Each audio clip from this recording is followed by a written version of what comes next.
everyone. Hi, Jeremy. Hello. How are you doing? I'm doing great. How are you? Big day for you. Sweet 16. Today Oh, is the yes. 16th anniversary of you Yeah.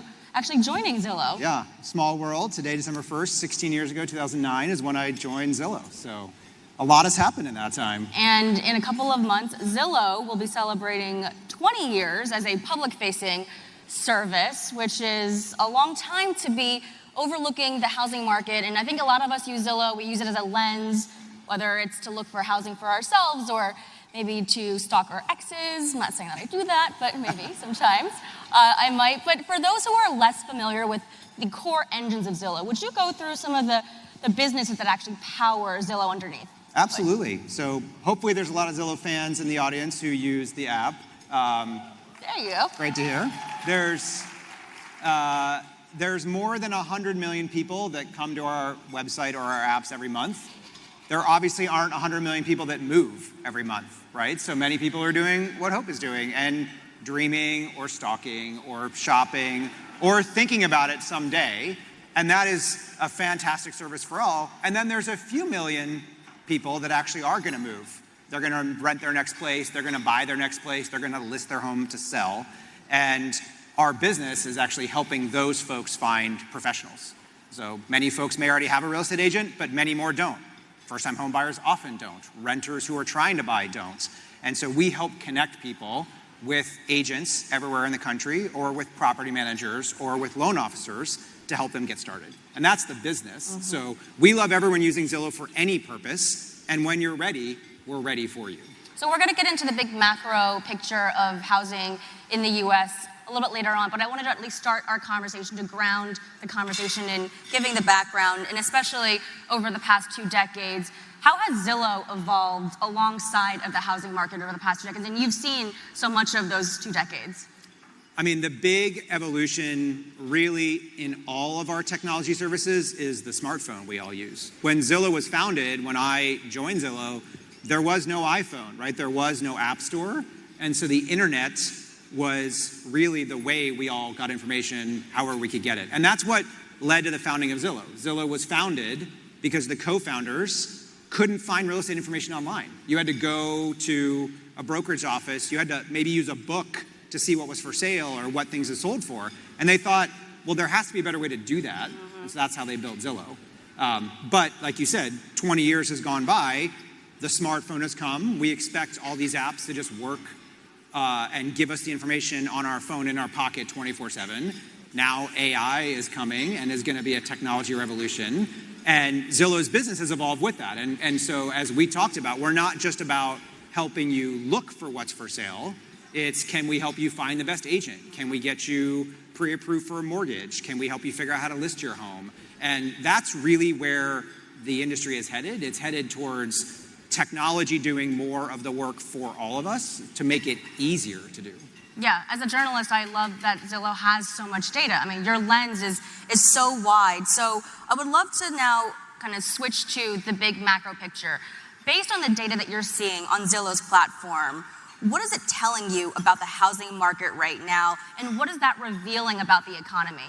Yeah, the big picture is the housing market is lousy, but like less lousy than last year. That's like the short answer. And what I mean by that is, as you all know, it's an incredibly challenged housing market. Affordability, I mean, we would really call it an affordability crisis. Mm-hmm. Mortgage rates have gone up a lot. That's part of the story, but it's really home prices have gone up so much over the past few years that it makes it very hard for a renter to be a first-time buyer, to be able to afford what's for sale in many, many markets. So it is getting incrementally better this year versus last year versus the year before, but we have a long way to go to get back to a more normal housing market. We were talking backstage about time and how it's very difficult for many of us to remember what it was like living pre-pandemic in the U.S. with a much more normalized, I think, cadence of a lot of things. I'm wondering how much of what we're seeing today is still a hangover from the pandemic, which threw markets into really disarray. Stocks were scattered, but also just our way of living and also the economy and for housing. So how much of this is really comparing it to the craziness that we saw during the pandemic, and how much of it is here to stay? I think, unfortunately, some of it's here to stay, but it's just time is going to help catch up. So I'll give you a stat as an example. Home prices on average are up almost 100% today versus before the pandemic. Obviously, our wages and income is not up 100%, right? So that's why it's less affordable generally. Atlanta is a great example. There was a period in Atlanta where home prices went up 25% in 1 year through that pandemic.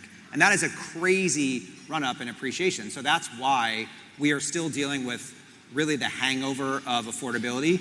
And what's driving that now is lack of supply. So really, for the last 15 plus years since the global financial crisis, 2008, 2009, we as a country have not built enough housing. And so we've accumulated this deficit of, Zillow estimates, about 5 million homes that we should have been building if we were building at the same rate of household formation. And so what that means is when anyone wants to come and buy, there's less available than there should be. And so that's what pushes prices up, and that's what keeps things so unaffordable. And does your data show that there will be maybe an improvement in the situation? What can we expect based on what you've seen?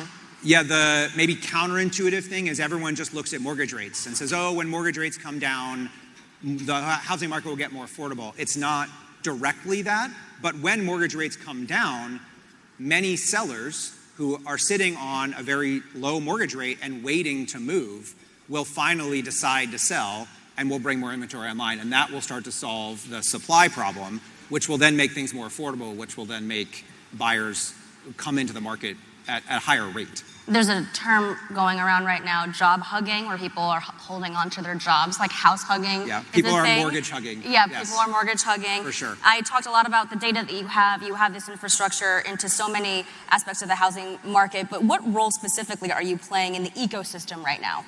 Yeah, so when you're in a market like this, we are a technology company. We love to just build the software you use, the software your agent uses, that your loan officer uses, but we also have to advocate for policies that help solve these problems. So we spend a lot of time lobbying for zoning and permitting reform to get building online. We spend a lot of time working on making sure access to information for all the buyers, sellers, and renters out there remains available on the internet, because that's not something that is assured. So we spend a lot of time on the policy side of things, not just on the technology side of things as a company. And just say a little bit more about why it's so important for the company to take this position on top of all the things that you do day to day. I mean, the big reason is it's what our buyers, sellers, and renters want. One of the things I love so much about working at Zillow is we wake up every day and think about how can we innovate for a first-time home buyer, for a renter making a decision whether they want to rent or buy, or for a seller. And when we do that, that's what lets us build the product that you hopefully all love as a user, that I love using. But it also has us look at the things, well, how do we make it available so people can buy? And that can be things like access to information, right? When Zillow was founded, you couldn't get access to information online. And we really helped turn on the lights for the entire industry to say, okay, listings should be available on all these platforms. And we all in this room, I think, probably take that for granted as the way the industry works. But you can't take it for granted.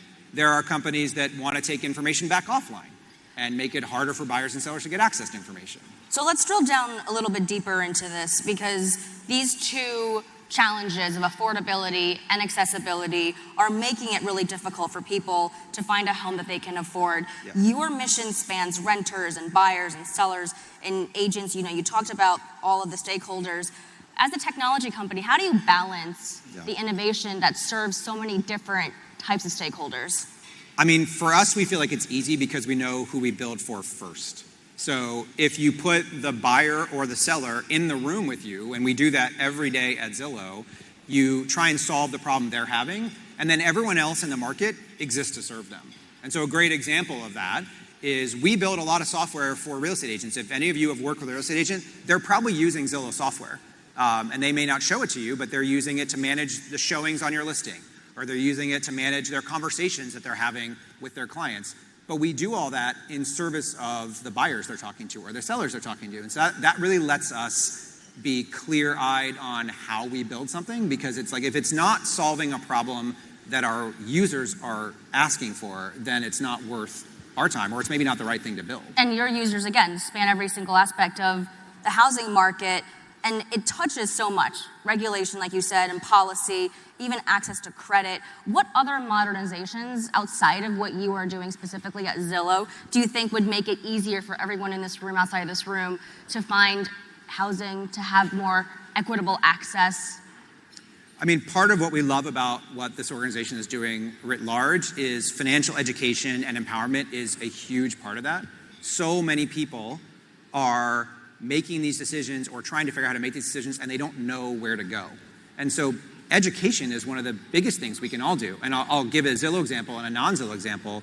For our renters, we have the largest rental network in the country. We have more rentals than anyone, and we are trying to create a reusable, portable application that you can use on more and more of them. And we have that now. So renters can come to Zillow, they can pay an application fee once, they can pull credit and build that application once, and they can apply to multiple places. And so that's great for the renter. Of course, you can kind of understand as a renter. It's also great for the landlord, because now this landlord, this individual small business owner, can compete with the big property managers for those renters. They have a more modern digital tool to use because they aren't building software systems the way their competitors are. So that's a great example of like the education that the renter gets actually benefits the landlord as well. Yeah, and that's a great, I think, flywheel for people who are in the mix of trying to find a home, and they're frustrated, and it takes a lot of time to fill out the paperwork, and it's not standardized. No. So there's no class to tell anyone whether they should rent or buy and how they should make that decision. And everyone has to do it on their own, and everyone ultimately needs tools to help them make that decision. Let's turn to another part of your business, which is helping the agents and property managers. Real estate is a relationship business at the end of the day. These are small business owners, they're entrepreneurs. What is your role right now, Zillow's role, in supporting this ecosystem? Real estate agents are some of the hardest working small business professionals I've ever encountered, and our job is to make their job easier. Yeah, you can clap. And it's true. They work incredibly hard, and they are basically running their business on their own. And so our job is to give them the software and tools to make their job easier, and to help hand them customers that are ready to transact to make them more efficient. And I'll give you a couple examples of how we do that. We provide software that they use to run the front office of their business. We provide software they use to run their clients' listings and relationship management. And part of why we do that is because that's what our buyers and sellers want. One of my favorite stats about this industry that I tell my family that they're always surprised by is the percentage of buyers that say they want to hire a real estate professional is higher now than it was when Zillow was founded. Wow. And you would think, oh, technology, it's coming, it can automate, I can do more myself. Doesn't that mean it? And not in this category. In this category, data and technology overwhelms us all. And you're only doing this once a decade, and it's the biggest financial decision you'll ever make. So you definitely want help. And it turns out every generation wants help and wants help more. Now, what help is has changed, right? Before Zillow, a professional was an arbiter of information. They had a book of stuff you didn't have. So you were hiring them for access. Well, that's gone, right? We all have access to the same amount of stuff. So now you get to hire the best professional. You get to hire a negotiator. You get to hire a local market expert. You get to hire a consultant. Many times they're a therapist, right? And so it elevates the profession. It allows people to compete and show what they do best. Yeah, it sounds like while you have this huge flood of information that everyone can access now, because it is too much, the need for help hasn't gone away. It has gone up. It has gone up. So as you look at Zillow and as it continues to evolve, how do you think you'll continue to support agents in the way that, technology will enable with AI, which we'll talk about a little bit later on? I mean, I think that's going to continue. So AI, I'm sure, will be talked about a lot over the next few days. In real estate, it's just going to supercharge that trend we're on, right? AI has the potential to make a team of real estate agents even more efficient. It has the potential to overwhelm a buyer. You can ask these chat interfaces anything now, and you don't know if the answer you're getting back is right or wrong. And we'll train the models to do a better job, but it's going to I bet you that percentage question will be even higher 5 years from now, because people will want help to demystify it all even more than they do now. So to be specific, how do you see Zillow's relationship with agents evolving? I mean, I think we're going to strengthen and deepen our relationship with agents, and I think what you'll see is agents will naturally get better at using the technology that's coming because they're going to have to. Like, we are all going to have to learn how to use these technologies as users, as business professionals, and if our job is to help small business owners in our category, we're going to have to help them get ready for that. Can you point to one or two ways that technology can level the playing field for everybody? Because a lot of times people do need capital to begin their journey as an agent, to start to list properties or to have these relationships. How do you see technology playing that role of leveling the playing field? Yeah, I'll give you a great example. So we have a product. If many of you haven't used it before, you should go find one. We create these, I kind of call them super listings. They're virtual tours. We call them showcase listings, but they let you walk through the house. It's all created with photography that any real estate photographer is using. And we use generative AI to stitch it together and create a walkthrough. Well, now, we don't just do that inside the house, we do that outside the house. You can go to one and fly around the house like you're a drone. That's created from simple drone photography. So that allows any photographer, whether they are just starting out or they have a big business or they have expensive photography, to compete with some of the best technology that's out there. That allows any real estate agent, an agent that's just won their first listing and doesn't have a great system in place to manage lots of listings, to compete and to showcase their listings. So it's a great way of democratizing the access to technology, whether you have a big staff or a big budget or you're just starting out. Yeah, I don't think many people knew that you could do that, because I think a lot of us look at like a Matterport or something and we think that you need to hire somebody also to help.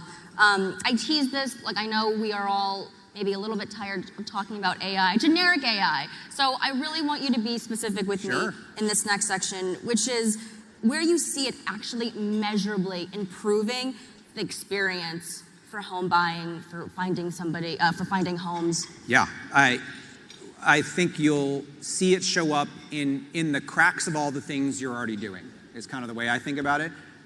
Of course, AI is something we go to ChatGPT or we go to Google Gemini and we ask it questions in new ways. We're all going to do that. Hopefully, it will answer more questions than we can answer today.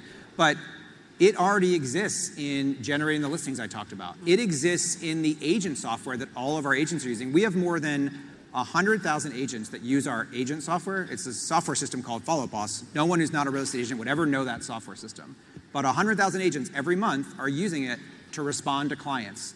It summarizes every one of their calls now. It summarizes their history so they don't forget things. It reminds them of appointments and it schedules appointments for them. So it's making them more efficient. It's making them do a better job, because who wants to spend their day on a checklist? They want to spend their day consulting with clients, doing research for clients, helping clients prepare offers. So that's live today, and many buyers, sellers, renters would never see it, but it's powering the real estate experience right now. And I imagine that as this improves, this is what you talked about earlier, which is you see the relationship between Zillow, the platform, and the agents getting closer and closer, strengthening that through technology. If you ask any real estate agent, do they want to spend their time on a checklist in software? Or do they want to spend their time talking to their customers, learning what they want, trying to win an offer, trying to win a negotiation? They're going to pick the latter, right? Every one of them. So if we can build software that does the former, that does the busy work, they get to do the people work. So with AI, there's also concern about the algorithms. Is it biased? Is the data clean? Yeah. When you're building these tools and you're using these tools in your platform, how are you ensuring that this is all being done fairly, equitably? It's really important to build AI responsibly. I would make that statement broadly, but I'll definitely make that statement for real estate. And we've learned that in working with a lot of the big players in AI from the beginning. Early on, we worked with OpenAI and Google on integrations and helping them answer real estate questions to show them how quickly you could ask an LLM a question that would answer with a fair housing violation. It would answer with something that just violates fair housing laws because it hadn't been trained. And so we built a trainer, effectively, a fair housing classifier that we use, that we give to everyone to use. It's open source, so you can train a model to say, I can't answer that question, or here's the only way I can answer that question, to help make sure the technology does the right thing. It's just like a simple example of how, as you develop these tools that are moving so fast, that yes, we need to have a little bit of regulation. We need to make sure we can build responsibly, but we have to do it so that we can keep innovating, and you have to balance those things. Well, one thing that you've said in the past, which I think is the through line through all this, is that when you stay focused on the consumer, the path forward becomes clear. For consumers who are confused about AI and they're worried about it, what message do you have for them, especially in the home buying process? I mean, I think the big thing is, well, one, ask for help. Again, one of the things we really benefit from in real estate is we have great professionals. And they're ready to answer questions. And so to me, the technology, it will help us all use Zillow more, but then it will help us all want to get help, I think, more. And I think that's the first thing you would say to anyone who is nervous or demystified. It's great that you have these technology tools that you can ask anything, anytime, anywhere, but then you're gonna want someone to make sure, you're gonna wanna find a professional to validate. But what else are they asking for right now, consumers? I mean, they're also asking for more digitized integrated experiences. So if you pull out your phone and you look at all the categories of apps on your phone, most of them work like a one-stop shop, right? You can summon an Uber, you can book an Airbnb, you can book a restaurant on OpenTable. You can't buy a real estate house, you can't buy a house that way. You can't even get your next rental that way.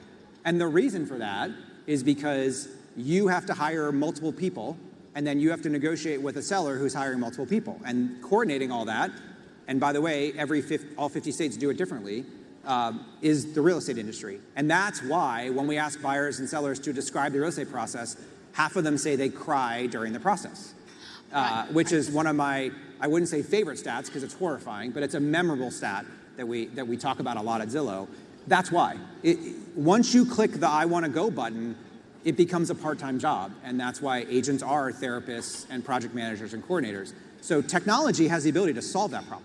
Right, and AI definitely has the ability to help solve that problem. And I think that's where we're headed. It's a bit of a horrifying statistic if you really think about it. Yes, it is. People crying. We're coming toward the end of our conversation, and I wanted to do some fun lightning round questions with you before we end things. First question, what is the most overlooked housing market in the US and why? Ooh, overlooked is a tough one. I will say like what wouldn't be on your bingo card would be some of our hottest housing markets. Are like Buffalo, New York, and Hartford, Connecticut.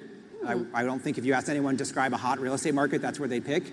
And it's because those are cities that have really strong job growth, and so their economies are growing, relatively affordable real estate prices, and then therefore a lot of buyer demand. And you saw a lot of flight during COVID to certain markets, and I think you're seeing a retrenching around kind of regional secondary cities that have still vibrant economies. That's great to hear. Hartford? Hartford and Buffalo. Buffalo. Yeah. What trends are on their way out? Housing trends, amenities, paint styles, anything that you can share with us so that we don't make these mistakes at home? Yeah, I think what's out is also the other side of what's in, which is a more inflation-savvy buyer. We're gonna, I think, release some 2026 data soon that talks a lot about this, that's people are looking for where can they store their bulk-bought goods and how do they retrofit their garage to do that? They're looking for energy efficiency. And so batteries and solar all of a sudden are a cost-saving measure. If you think about in-home amenities, it's like out our man caves and in our like home gyms and recreational spaces like golf simulators. That's in some ways inflation hedging because it's like I'm gonna spend my time, I wanna do it at home and I wanna do it cost effectively. So that's a bit of a reflection of I think the psyche of a home buyer right now is knowing inflation is real and how can I take account for that as I think about a home. That's great insight. No more man caves. You heard it here first. I don't know about she sheds. Are she sheds still available and popular? Yeah, I don't know. I'll have to check on that one. Okay, other ones that I have found, juice stations, marble sinks, those mentions are down, according to your stats. Barn doors also down, which I thought was a little bit fun. Last question in this lightning round. What are some of the hottest home trends? I know you kind of touch on them being inflation-proof, but anything else that we should be thinking about as, Cyber Monday is today and we're all on Amazon? I mean, I'm going to go more to the financial side versus the kind of fun economic side, but I think demystifying affordability has actually become a bigger trend. One of my favorite stats is when I started at Zillow 16 years ago, we did a survey about we showed how much more time people would spend shopping for anything else than a mortgage. And it was like they would spend more time shopping for shoes than shopping for a mortgage, even though shopping for a mortgage is actually how you save hundreds of thousands of dollars over 30 years. And at the time, we couldn't get anyone on Zillow to start down the financing path. And hey, let's talk to you about financing. Well, you fast forward to today, half of all buyers on Zillow will start with a what can I afford question versus I want to go find a home to buy question. That is an incredible rebalancing. And granted, it's over 16 years, but I think what's going to continue is people trying to make sure they can afford it and asking how can they afford it and learning about down payment assistance, learning what their true cost of affordability is. That trend is up and up and up. And I think even with everything we talked about earlier, that trend is not going away. Well, I don't want to leave this conversation on a down note. I mean, there's so many cards stacked against the folks who are still looking for homes and ones that are affordable. What gives you optimism at this moment when you look around and, again, you see the data that things might turn around? What gives me optimism is that people can get it done and people are getting it done. So we talk a lot about how the housing market is relative to before and how hard it is. And that is all true. On the flip side, 4 million homes were bought and sold last year. 6 million is maybe the normal, but that means almost 8 million people did that last year. And the demand is still there. It's like a coiled spring.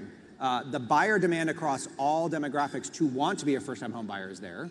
And the seller demand to move is there. People, as you said, they're kind of hugging their mortgage right now. And so as things stabilize, you're going to see more people be able to afford, and you're going to see more people choose to move. And so you're going to see more transactions happen over time. So that's what gives me optimism. It's like it's just a big coiled spring of demand that's going to uncoil at some point. And so how long will it take to uncoil? I know. If I could answer that question, I'd have a different job. Well, I do have to ask you this one last one, which is forward-looking. In 5 years, if we're back on the stage together, lucky enough to be with all of you, what do you think we'll be talking about then? I think we're going to be talking about a lot less tiers in the transaction. I think Gen AI will have digitized more of the transaction. This idea of a one-stop shop that I pitched you all, hope we will be a lot closer to it. You will have professionals who are AI trained and enabled and helping anticipate your needs, and they will be more efficient and making more money for themselves at the same time. So I think technology is going to unlock a lot of efficiency and gains, and that should show up as cost savings for the customer, for the buyer and the seller and the renter that we're spending every day on. And specifically, what do you hope Zillow will have done in that 5 year period? I hope we've built that system. I hope we have delivered this more integrated experience so that you can shop and all the way purchase on your phone with your partners and get it all done from your smartphone. I love it. We'll do a word count of how many times you said hope here on stage. Hope and Hope Conference. Thank you all so much.